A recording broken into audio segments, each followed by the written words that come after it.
My beloved child, I see you. I see the weariness in your eyes and the heaviness in your heart as you've waited, day after day, month after month. I know how long you've been standing in this desert place, how your knees have grown weak from kneeling in prayer, how your voice has sometimes faltered as you've called out to me. Your waiting has not gone unnoticed. I've collected every tear you've shed in the quiet moments when no one else was watching. I've heard every whispered prayer when you wondered if I was still listening. I want you to know that not a single moment of your waiting has been wasted. Not 1 second has escaped my attention. The calendar pages have turned, seasons have changed, and still you've waited, for healing, for restoration, for that door to open, for that burden to lift. Some days, hope has felt like a flickering flame nearly extinguished by the winds of disappointment. I've seen how you've cupped your hands around that flame, protecting it, refusing to let it die completely. There have been mornings when you awoke with a heaviness that made it difficult to rise from your bed. There have been nights when sleep wouldn't come because your mind was filled with questions. How long, Lord? Have you forgotten me? Will this season ever end? I heard every unspoken word. I felt every silent cry. You've watched as others received their answers while you continued to wait. You've struggled to rejoice with them while your own heart ached with longing. The enemy has whispered that I have overlooked you, that your prayers have fallen on deaf ears, that perhaps you've done something to forfeit my blessing. These are lies, my child. Do not believe them for a moment. Your waiting period has been a sacred time, though it hasn't felt that way to you. In the waiting, your roots have grown deeper. Your faith has been tested, yes, but it has also been strengthened. The gold of your character has been refined in the furnace of patience. Nothing has been wasted. Remember how David waited to become king after I had already anointed him? How Joseph waited in prison before his divine purpose was revealed. How Moses waited 40 years in the wilderness before I called him to lead my people. The waiting shaped them. It prepared them. Just as it has been preparing you. I know there have been days when disappointment has been your closest companion. When you've questioned whether your dreams were merely delusions. When you've wondered if you misheard my promises. The human heart was not designed to wait indefinitely, and I understand the struggle. I see how bravely you fought to keep believing. Some around you have suggested that perhaps you should lower your expectations, settle for less than what I've whispered to your heart. They've meant well, wanting to spare you further disappointment. But I am not a God who asks my children to shrink their dreams to match their circumstances. I am the God who expands circumstances to fulfill the dreams I've planted.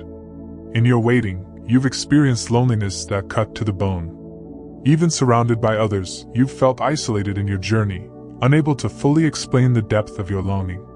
This too I've seen. This too, I've felt alongside you. When no one else could understand, I was there, catching every unspoken word. There have been moments of surrender when you've opened your hands and said, "Perhaps not this, Lord. Perhaps I've been asking for the wrong thing." That surrender has been precious to me. Not because I delight in seeing you let go of your heart's desires, but because in those moments, you've trusted me more than you've trusted your own understanding. That trust is like sweet incense rising before my throne. I've watched you continue to serve others even while your own heart was breaking. I've seen you encourage others with the very words you've desperately needed to hear yourself. I've noticed how you've given from your own scarcity, how you've loved from your own place of emptiness. None of these sacrifices has gone unseen. The waiting has changed you. You are not the same person who began this journey. Where there was impatience, I see endurance taking root. Where there was shallow understanding, I see wisdom deepening. Where there was self-reliance, I see a beautiful dependence on me developing. These are treasures that could not have been formed in any other way. I know you've questioned whether you've been doing something wrong. Whether there was some secret formula to make the waiting end sooner. You've wondered if more prayer, more faith, more obedience would finally tip the scales and bring the breakthrough. My child, your waiting was never a punishment. It was never because you weren't enough or didn't do enough. Some seasons are appointed for reasons your human eyes cannot yet see. When the Israelites stood at the edge of the Red Sea, the waiting was brief but agonizing. The enemy behind, the impossible before them. In that suspended moment before the waters parted, they could not imagine deliverance. Yet I was already at work, preparing a miracle that would be told for generations. So it is with you. What seems like delay is often my perfect preparation. I've heard your honest questions, your expressions of pain and confusion. You've wondered aloud why this particular cross has been yours to bear, why this waiting has been assigned to you. I treasure that honesty. I am not threatened by your questions or your pain. A father delights in genuine conversation with his child, even when that conversation includes tears and doubts. There have been glimpses of joy along the way, haven't there? Moments when my presence broke through the clouds of your waiting and bathed you in unexpected light. Hold those moments close. They are not just random occurrences but deliberate reminders that I am with you in the waiting, that I have not abandoned you to walk this path alone. The enemy has tried to use this waiting period to plant seeds of bitterness in your heart.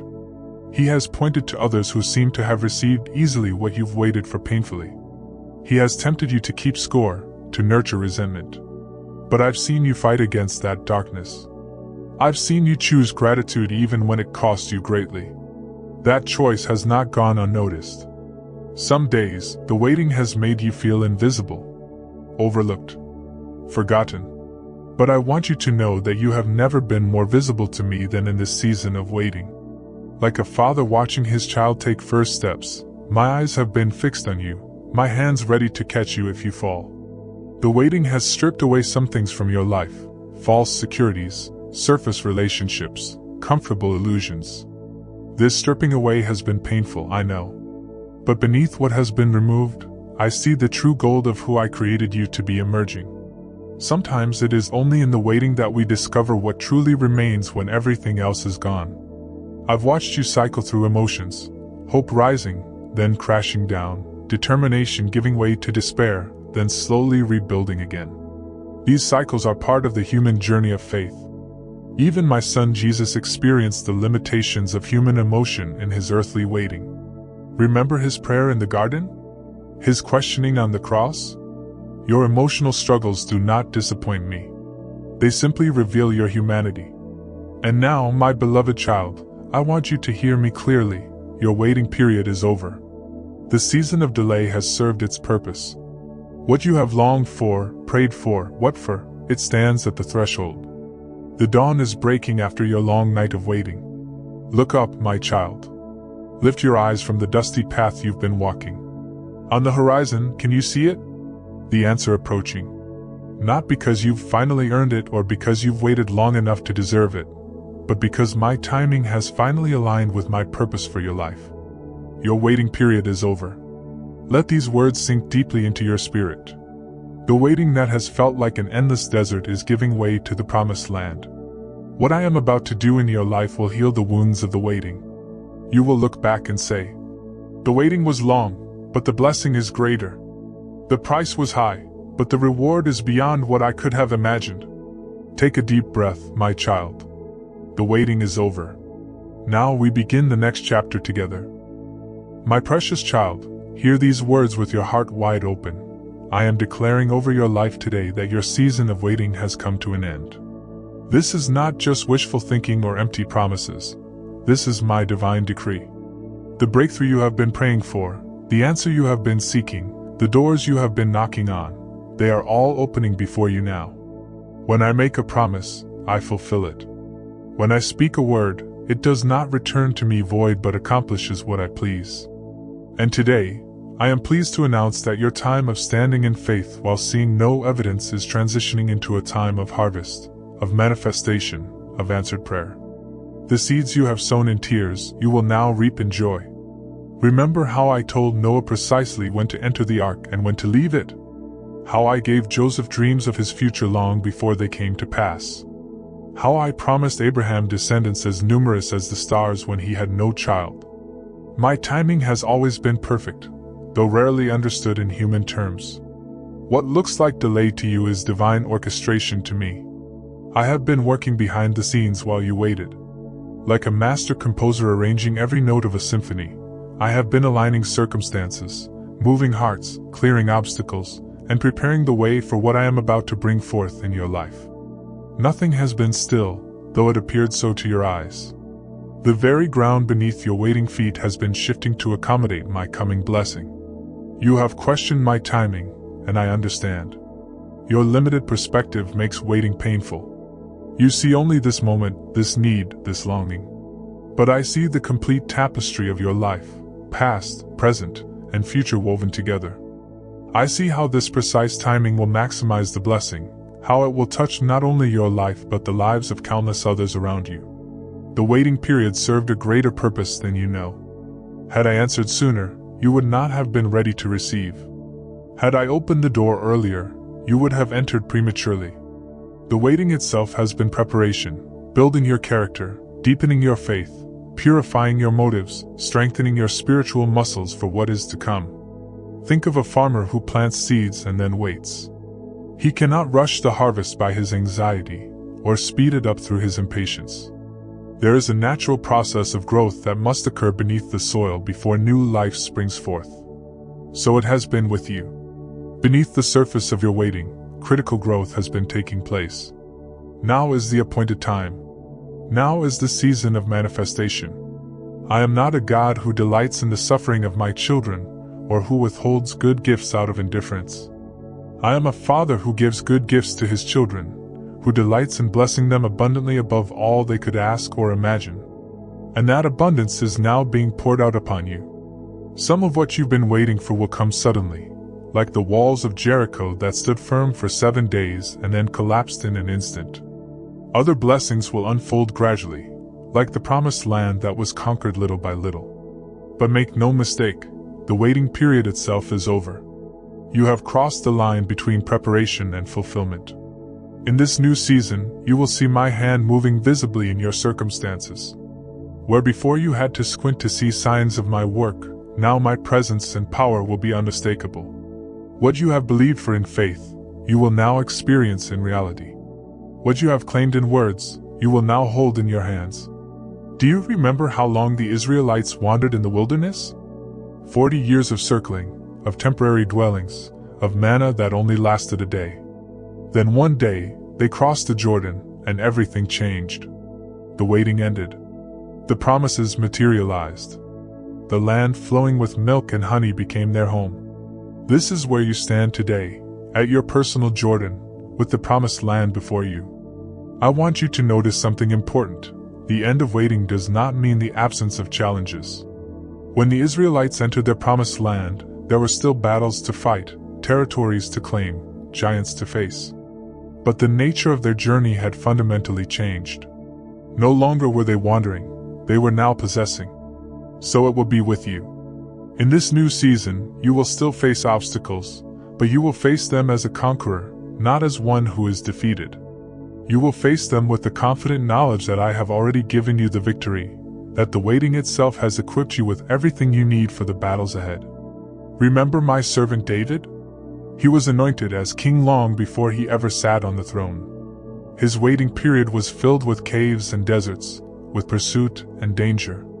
But when his time came, when his waiting period ended, he stepped into his destiny with a wisdom and strength that had been forged in the waiting. Your destiny, too, has been enriched by your waiting. I know the thoughts that I think toward you, thoughts of peace and not of evil, to give you a future and a hope. Those thoughts are now manifesting in tangible ways. The future I have planned is unfolding. The hope I have promised is becoming visible. The peace I have prepared is surrounding you like a river. Some of what I am bringing to you now is exactly what you have asked for. Other blessings will surprise you, gifts you never thought to request, answers to prayers you didn't know how to articulate. I am not limited by your expectations or by the boundaries of your imagination. I give good gifts, perfect gifts, tailor-made for the child I know intimately and love completely. The waiting period stretched your faith to new dimensions. There were moments when believing seemed impossible, when hope seemed foolish in the face of unchanging circumstances. Yet you chose to believe anyway. You chose hope against hope. That stretched faith will not snap back to its original size. It has been permanently enlarged to contain the greater blessings I am now pouring out. In your waiting, you learned to depend on me in deeper ways. When human solutions failed, when your own strength was exhausted, when friends could offer no more than well-meaning advice, you turned your face toward me with new sincerity. That dependency is not something to leave behind as the waiting ends. It is a precious foundation for this new season of fulfillment. I am breaking off the spirit of delay that has hindered you. I am removing the obstacles that have blocked your path. I am silencing the voices that have told you, not yet, and not possible, and not for you. In their place, I am speaking now, and yes, and receive. My words create reality. My promises generate fulfillment. My declarations establish truth. Like Elizabeth, who was called barren until I opened her womb in her old age, like Sarah, who laughed at the possibility of bearing a child until Isaac was born, your season of apparent barrenness is giving way to supernatural fruitfulness. What seemed biologically, logically, statistically impossible is now becoming your testimony. This new season requires a shift in your thinking. For so long, you have trained yourself to wait, to endure, to persevere. These are holy virtues that have served you well. But now I am asking you to develop equally important virtues: receiving, enjoying, celebrating. The muscles of gratitude and joy need exercise just as much as the muscles of patience and endurance. I am removing the heavy garment of waiting that has clung to you for so long. In its place, I am clothing you with garments of praise, with robes of righteousness, with cloaks of authority. Your identity is shifting from one who waits to one who possesses, from one who hopes to one who experiences, from one who prays to one who testifies. The end of your waiting coincides with a larger shifting in the spiritual atmosphere. I am doing a new thing in the earth. Can you not perceive it? I am making a way in the wilderness and rivers in the desert. Your personal breakthrough is part of a greater movement of my spirit, a fresh outpouring of my presence and power among my people. The timing of your breakthrough is no accident. It comes at precisely the moment when it will have maximum impact, when it will bring maximum glory to my name, when it will result in maximum blessing not just for you but for generations to come. My delays are not denials, they are strategic positioning for greater impact. I take no pleasure in the suffering of my children. The waiting has not been my punishment or my indifference. It has been my protection, my preparation, my perfecting work in you. And now that work has achieved its purpose. The cocoon has done its job. It's time for the butterfly to emerge. The refining fire has accomplished its goal. It's time for the gold to shine. Look at your hands. They have been empty for so long, stretched out in supplication, reaching toward promises unseen. Now I am filling those hands with the very things you have asked for. Your cup is not just being filled, it is overflowing. Where you expected drops, I am sending a flood. Where you hoped for crumbs, I am providing a feast. The waiting often felt like a wilderness to you, dry, barren, endless. But even in the wilderness, I was with you. I was the pillar of fire by night, and the cloud by day. I was the manna each morning and the water from the rock. And now I am bringing you out of that wilderness into a land of fulfillment, a place of abundance, a position of fruitfulness. The enemy tried to use your waiting period to discourage you, to make you doubt my goodness, to tempt you to take matters into your own hands rather than trusting my timing. But you have overcome. You have emerged victorious. And now the very areas where you have waited the longest will become the areas of your greatest triumph and testimony. When my son Lazarus died, his sisters waited for me to come. Days passed. Hope died. By human standards, I was too late. But I was operating on a different timetable, one that would demonstrate my power and glory in unmistakable ways. When I finally arrived and called Lazarus from the tomb, the waiting ended in resurrection power. So it is with you. What appeared dead is coming to life. What seemed lost is being restored.